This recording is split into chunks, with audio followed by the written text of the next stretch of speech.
in the next moment and the moment after. A constant state of nexus. Until the moment that stood side by side with each other, like the soldiers in the preservation of the problematics of time, vanished. So does the limitations of time and space that we occupy, and how it tosses to the fact that perception is both tangible and abstract. Realizing reality has been conflated into believing what is in front of you, what is in front of your eyes, is concrete without wavering, a monolith to how effective social conditioning can be. Social conditioning happens in relationship to the measurement of time. Time was not invented by man, as he would like to believe. In its purest state, time is not linear. The sun and the moon engaged in their conversation from the beginning. Time was not manufactured, but instead captured by man and tied to reality to be quantified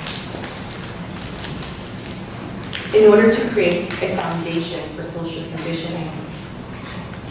This is the modern form of time, which you are familiar with, as it is tied to productivity, creating problematic bonds that seek to dissect humanity from the state of truly being present by creating contracts with the measurement of time. You toil under these contracts that have been created, working to perform the many roles that the organic body occupies. An armor around your sense of being present is formed through trial and error. Is it for its protection or survival from the energy of the other performers? Or is it part of a scheme of social conditioning? Being present in this instance is heavily weighted on consumption and materiality, food, objects, alcohol, drugs, entertainment, creating these objects and things with the hopes that they will become a common soothing mechanism. No time to have concern for fellow humanity as the capitalists are eating you alive. They use the monikers like government, communication, mass media to distract you, using the illusion of information sharing to gain your trust. As they consume you, you consume their intentionally toxic output. First, they find out what your pulse says. They monitor you from behind an inaccessible curtain of technological surveillance. They secretly read the monitors that keep track of what makes you tick, drives you, motivates you. You have been reduced to a machine with your gears exposed. Your voice, as it vibrates through the lines, becomes your signature in the database. Your finger swipes tell a tangential story, but they are sure it is still you. When you started to feel the energy of the eyes from behind the curtain, they assured you it was for the benefit of your safety. They allowed neutralizing entities, also known as laws, to fall through the ground to reside in the pit of your stomach. They become nostalgic of social empathy. Over time, you accept your role as a subject in the act of technological surveillance, and you start self-reporting, giving it all away in the subtlest ways. An email, a tweet, a virtual sharing of an image, all laced with your digital DNA. The black mirror is deceptive. It makes you believe that it is only active when you wake it.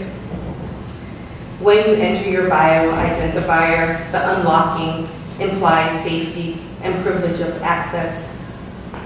Brandishing your new cyborg abilities becomes an indication of your status of adaptation. You forgot what it meant not to be overtly surveilled. Because your memory waned, they engineered ways for you to create your own network. The empty falseness of agency, the profile being at the forefront of your new pseudo-agency. These interfaces lead to interactions, lead to sustained distribution of thoughts and information. Your thoughts, your information. As these network communications become more prevalent, you report on yourself. These spaces are considered safe to you. The possibility of autonomy, the inviting lure of being able to behead yourself and materialize behind the glass of the screen.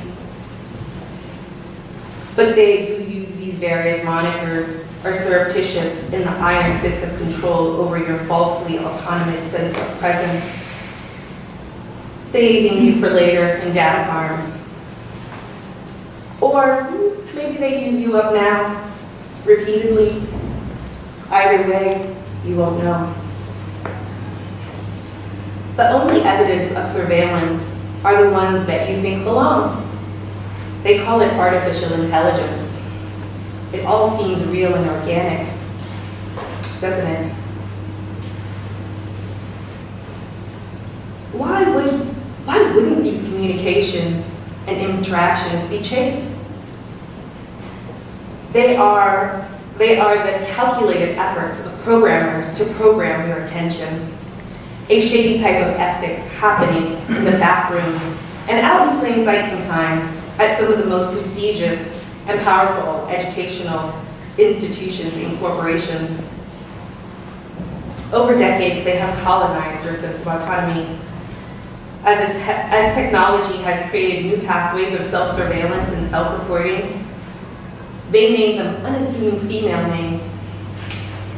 And they give them unassuming female voices, using female subjectivity as the bidder of their schemes to stockpile data, misogynistic attempts at generating an expectation for their user. When you connect them to your world, they become the eyes and the ears and the metaphoric walls of your life. And in some cases, the literal walls.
Let's think about what it means to perform reality and how it relates to identity as it is understood by you. The human condition relies on the foundation of the organic body. The body is given to you, but not as a gift. These bodies